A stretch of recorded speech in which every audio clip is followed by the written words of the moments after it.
Welcome, everyone. Midnight Sotah. I don't know if we should say good morning or good evening.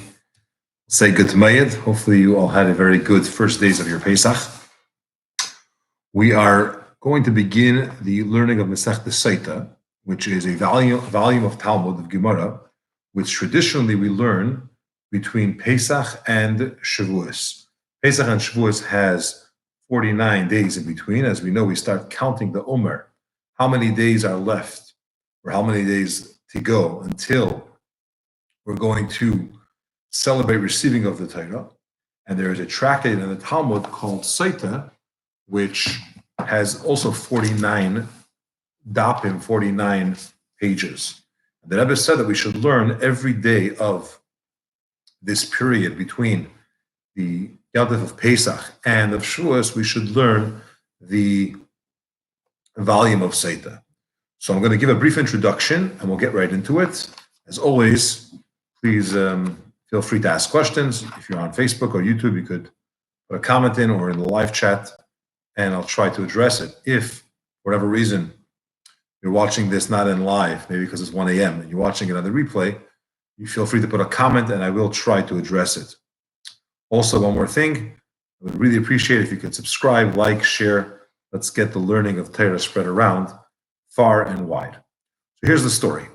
The Torah tells us that if a woman is suspected of committing adultery, so there are different punishments. There is one particular punishment that would happen, which she would be executed. However, this execution could only be done if there are two witnesses that warned her before, reminding her, warning her, telling her that it is prohibited, and she will be punishable with the death penalty.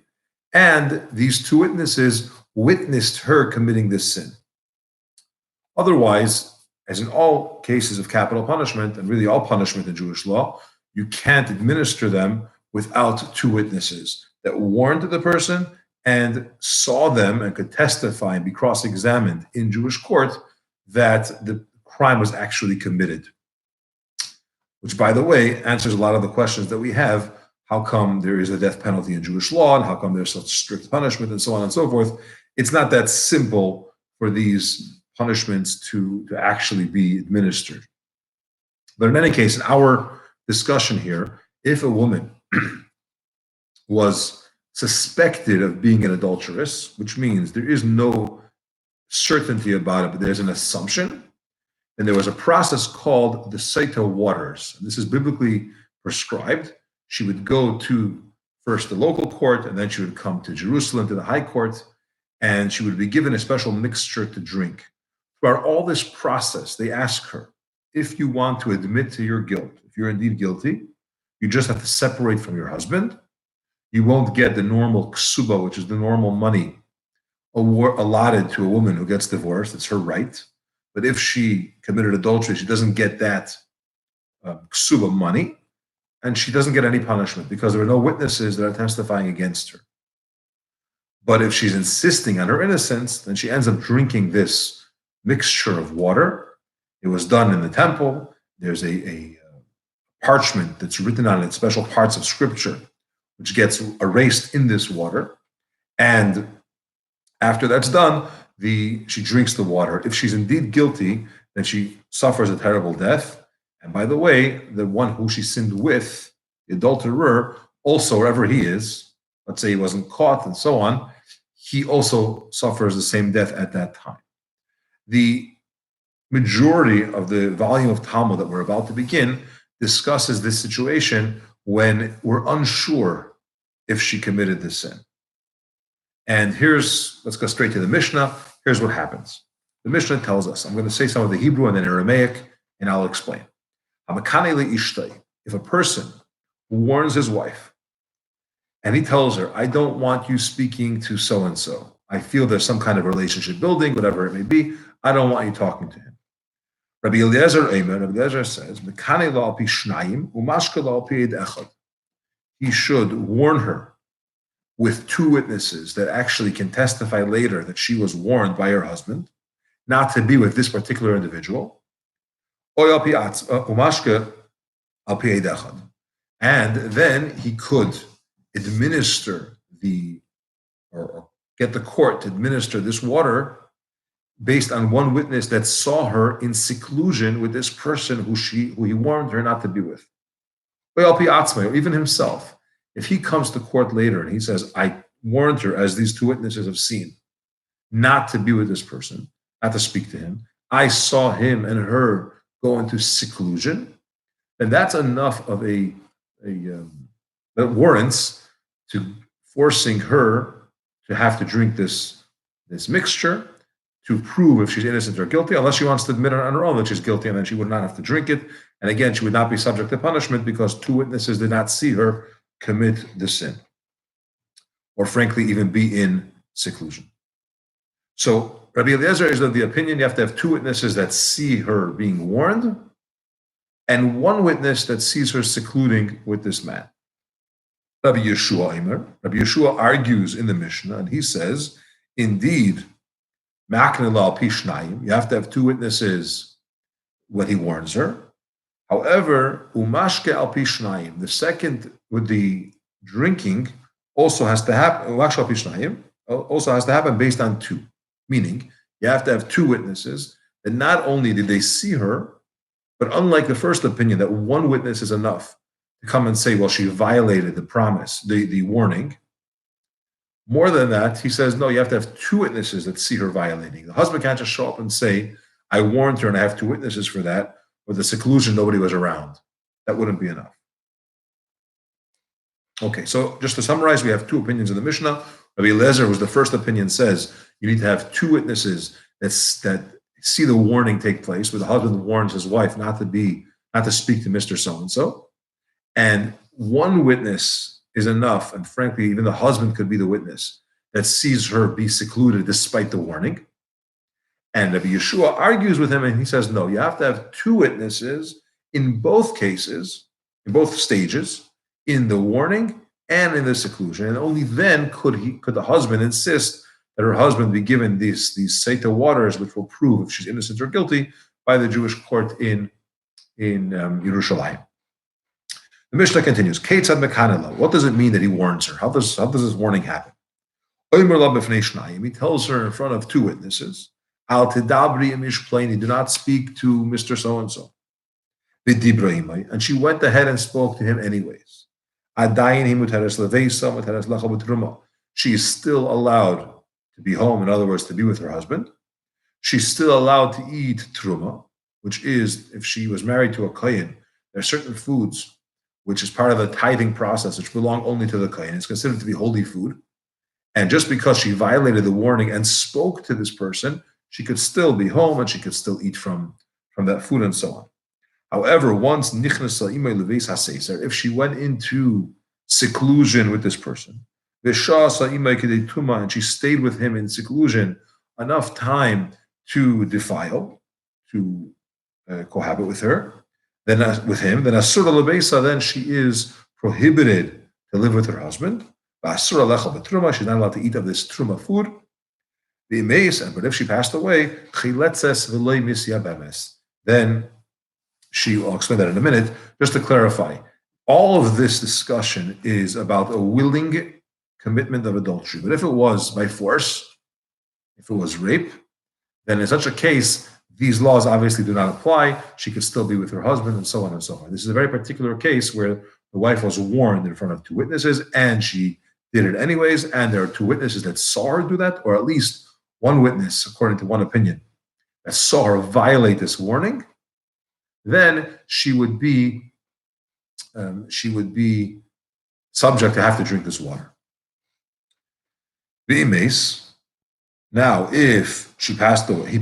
Let's say her husband passed away in the interim. She didn't have a chance to drink from this water. So we don't know, was she a Sotah indeed? Did she commit the sin or not? Then then she does chalitza b'nat yibam. Briefly, what this means is as follows. In Jewish law, there's a concept that if a husband and wife get married and they have no children, and the husband passes away, the wife is required to marry the brother of the husband. Now, today it's not done. There is a term in the pasuk, in the verse, that tells us that if she doesn't want to marry this person for whatever reason, then she could do a chalitza process, and that's essentially a divorce, and then she could get married to whoever she wants. If in a case where the husband warned the wife not to seclude with somebody, and she did anyways, but there's no witnesses, or we didn't give a chance for her to drink the Sotah waters, and then the husband passes away, then Yibum, marrying the husband's brother, would not take place, would just be a chalitza. That's a side point for now. The general concept that we have here is that she has to be warned by two witnesses, and she has to be seen either secluded by two witnesses, or according to Rabbi Yeshua, even one witness that saw her in seclusion would be enough. Now the Gemara asks a question, and just as an introduction, it's interesting that the Gemara takes apart the Mishnah and gets very nuanced in words, in order of things, because we're trying to derive laws, practical application for certain things based on Mishnah's, I don't want to say cryptic term, but very summarized speaking. So the Gemara says as follows. Mechti, let's see. Tana, our author of the Mishnah, our Tana, Minazir Salik. The prior volume of Talmud, which we have just before this one, is called Nazir. Nazir speaks about a person that says he wants to prohibit on himself from drinking wine, or he wants to refrain from getting a haircut or going to a cemetery. He wants to have an extra level of holiness.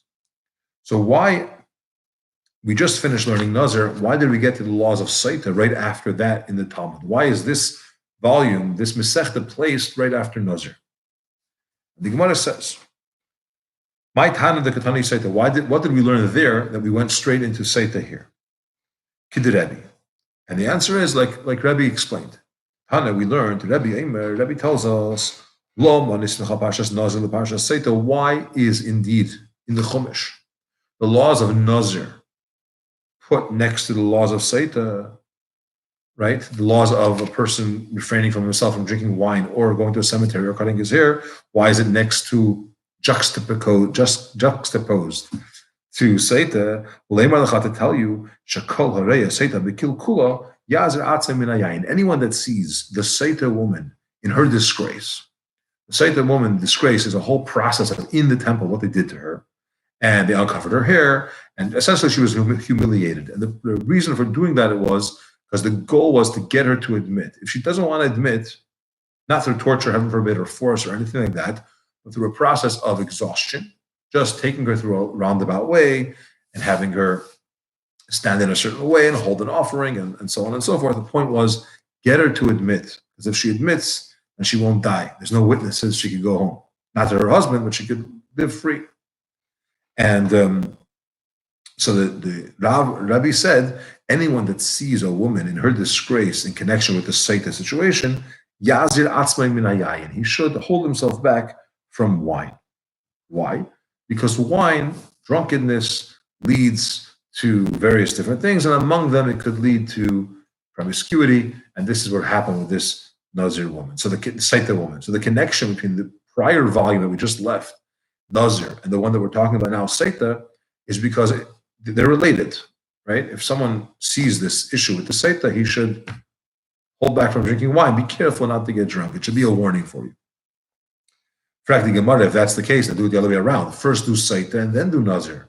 Once you finish learning the whole tractate of Sotah, all 49 pages, and then you realize that this could be a problem, then don't drink. Why start with the not drinking and then get to the Sotah? So the Gemara answers, I did Tana Ksubes, because we were learning a different volume. We started with Ksubes, which talks about the laws of marriage and the rights of women in marriage. And in that volume of Talmud, that Masechta, we have a perek, the 7th perek, I believe. It talks about Hamadir, if there's certain promises that were made within the marriage. So promise is related to Nazir and to Neder, to making a promise. So once we finished the volume of Ksuba and we spoke about Madir, which is promises, we went on to a whole volume called Nidarim about promises. And then once we finished Nidarim, what's connected to Nidarim is Nazir. So then we went on to talk about the tractate of Nazir, which is also promises, because he's promising, or making a vow rather, vows not to drink wine and so on. Once you finish that, then we got to Sotah, we got to this idea of the woman who sinned, adulteress and so on. Rabbi. Okay. Now let's get into the Gemara itself. Well, this was Gemara 2, but now we're really going to get into it. Hamekane, the Evedin, the Chatchilaloi. If you look closely at the words of the Mishna says, if a man warned his wife, not a man should warn his wife, if he warned his wife. Again, if he warned her not to speak to a particular person because he senses there's some kind of relationship brewing and he doesn't want her to sin. So the Mishnah uses a term, if he had already warned her, implying the Evedin, the Chatchilaloi, that after the fact, it's okay. If he warned her, then the following takes place. If there were two witnesses, and then two witnesses saw her in seclusion. But in the first place, it's not a good habit to come warning your wife not to talk to someone in particular. You could ask her. But you don't take two witnesses and start a whole warning process to create all of the potential issues which happen afterwards, where you have to go to the court and you have to refrain from being with her and so on and so forth. Our Tana, the author of our Mishnah, is of the opinion, it's not, a person is not allowed to warn his wife in such a manner. If he did, these are the laws of the Mishnah. But if he didn't, don't go and do it. Okay, that's the end of that section of the Gemara. Now, a very interesting thing, Rabbi Shmuel, this is a pretty fascinating topic about marriage and the relationship or which people get matched to who. Rabbi Shmuel, the son of Rabbi Yitzchak, said, when Rish Lakish would begin teaching the volume of Sotah, this whole topic, he would say as follows. A person is not matched up to their spouse only based on his actions, on his deeds. Okay, once he starts talking about the whole laws of a wayward wife, he says, you should know that a person gets matched up, gets paired to their spouse based on his actions. Because King David says in Psalms that he won't put, meaning Hashem won't put the staff of a wicked into the lot of a good person. He's a good person, he's not going to end up with a wicked woman. In addition to that, Rabbi, the son of Bar Chana, said in the name of Rabbi Yechanan, you should know that in heaven, when they pair up people, when they make matches, it's as difficult as splitting of the sea. Putting together couples, matchmaking, is so difficult, it's like the splitting of the sea, which obviously required a huge miracle to make that happen. Shenema, and the verse that he uses also is from Tehillim, from Psalms, to prove this point. Hashem settles individuals at home, meaning he creates homes out of individuals, couples. He takes out prisoners in the appropriate time, which is a reference to going out of Egypt. And we went out of Mitzrayim, which is Pesach, of course, which not in the winter when it's cold and uncomfortable to go out, and not in the summer when it's very hot and difficult to travel. It was done in the spring. And that's obviously the time that we went out, and that's when the sea split. So we learn from here that the pairing up individuals into couples is as difficult as splitting of the sea. In fact, the Gemara says, Amy, it's not the case. How could you tell me it's so difficult to put matches together, to create couples? As difficult as splitting of the sea. We have a clear Gemara statement from a sage, Rabbi Yehuda said the name of Rav, very differently, that 40 days before a child is born, it's actually 40 days before the fetus is even comes into some form of a human. Bas kol yetzes ve'imeres, a heavenly voice comes out and announces. Now we don't hear this voice, but it's determined in heaven, and it says, Bas pleni the pleni, the daughter of so and so will marry so and so. Bayis pleni the pleni, this following house, this specific house is going to go to that particular person. And Sada pleni the pleni, and that particular field, meaning that real estate, that section, that property is going to go to that person. So essentially what the Gemara is saying here is that well before a person is born, it's predetermined who they're going to marry, what house they're going to live in, and what field they're going to have, what real estate they're going to own.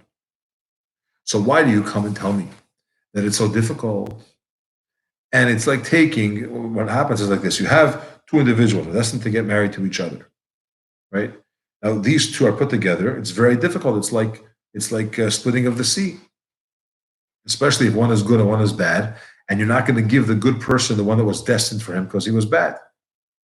You're not going to give the bad person the one that was destined for him because he was bad. But that's not the case because we have a clear Talmud which tells us that it's predetermined. Before you're married, God already decided who you're going to marry. So the one answer is, how do we reconcile this contradiction? There's one Talmud that says, if you're good, you get a good spouse. If you're bad, you don't. And the other opinion says that it's predetermined. And you can't predetermine someone's being good or bad because that would take away free choice. Very reminiscent of the first chapter of Tanya. And for the Gemara, like Kasha, the Gemara answers is not a contradiction. Why? This depends. Are you talking about the first marriage or the second marriage? In a person's first marriage, they are, and I'll explain what I mean by first marriage in a moment. First marriage, in the case of his first marriage, he gets the one determined for him, destined for this person. And 40 days before he came into existence, the fetus was formed as a baby, the heavenly voice decided who he's going to marry. But if it's a second marriage, then it depends on who he is. If he's good, if he's worthy, based on his deeds, that's who he's going to get for a wife.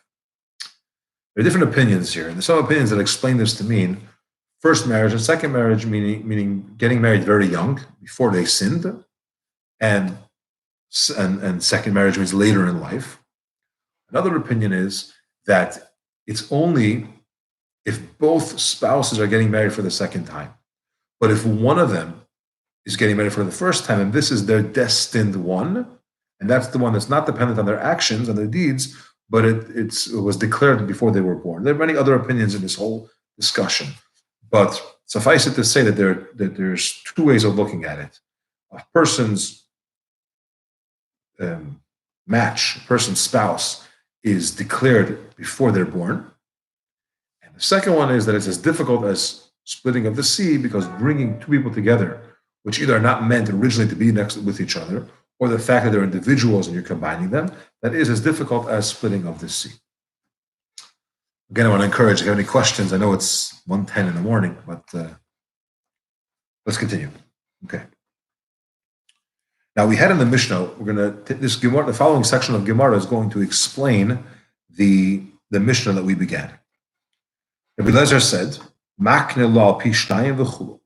According to Rabbi Lezer, you have to warn him in front of two people. And warn her in front of two people. And she has to be secluded in front of two people. And according to Rabbi Yeshua, seclusion is enough. According to Rabbi Lezer, warning has to be two people. Seclusion, one person. According to Rabbi Yeshua, you have to have two witnesses for both. What it says,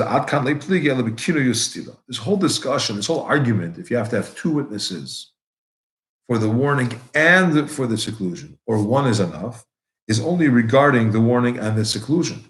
But if there was actually a defilement, there's actually a sin, when one witness saw that, then you believe one witness, even according to the opinion you have to have two witnesses. What's not we also learned another Mishna to back up this statement. If one witness says, she comes along, one witness comes along and says, I saw that she was with this man. She would not drink. Because once we know for certain that she sinned, although we don't have two witnesses, she can't be punished, she still cannot stay married to her husband. And number two, she doesn't get the money from the ksuba. Now, this is a statement from the Mishnah. We said it, we backed it up with a Mishnah. Now the Gemara says, can you prove it biblically? How do you know from Torah itself that one witness is believed? Some guy could just show up and say, nah, I saw her. And you can't cross-examine him. I mean, we could interrogate him, we could try to prove him wrong, but we can't cross-examine him the way we usually do with two witnesses. And normally you have to have a very strong level of two witnesses to be able to do something as drastic as this, although she's not getting punished, but it's still changing her status. How do you know that?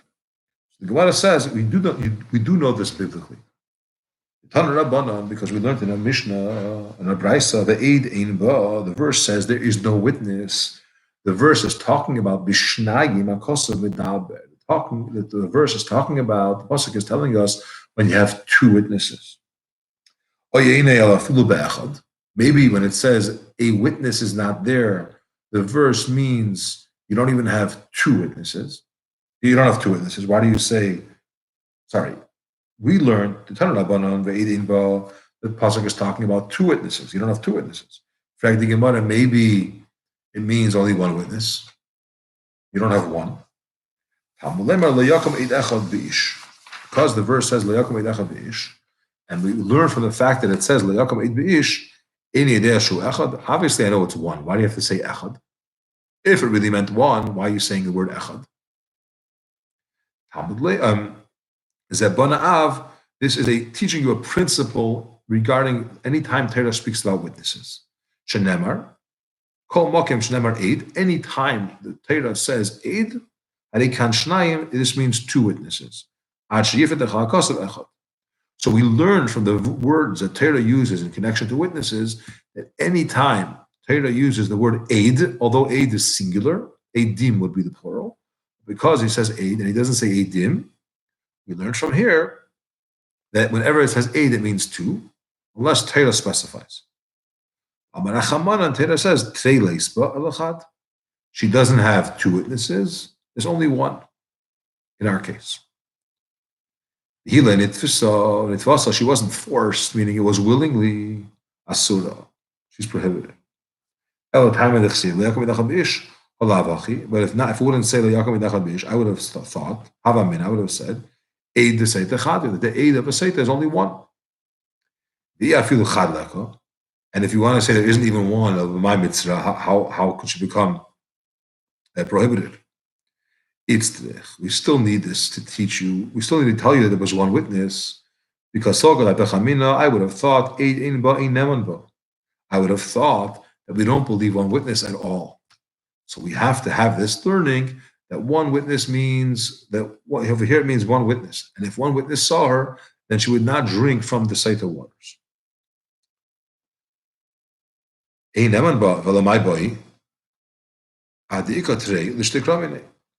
So if the truth is, Torah could have just skipped out this whole thing altogether, and we would learn another way of learning is when you have two words in the Chumash, in Torah, which are, you could compare the two and say that just like in one place where it says the word davar, it means one thing regarding how many witnesses. The same thing here when it says davar regarding the adulterous wife, it also says davar. We learn out the same teaching.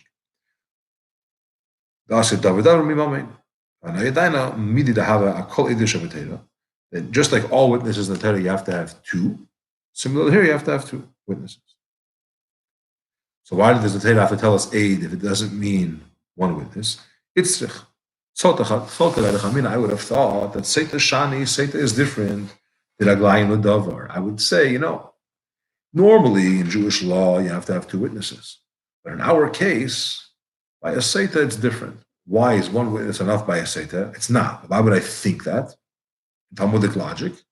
Because there's Raglayim L'Davar. We have a basis here. What's the basis? Shari Kinala. He warned her in front of two witnesses. Vinistera, and she was secluded. Maybe we should allow one witness to be strong enough that we should believe him. Would you want to say that he's not believed and she should be permitted? The fact that Torah tells us afterwards that she wasn't forced, she wasn't captured, abducted, that means it was willingly.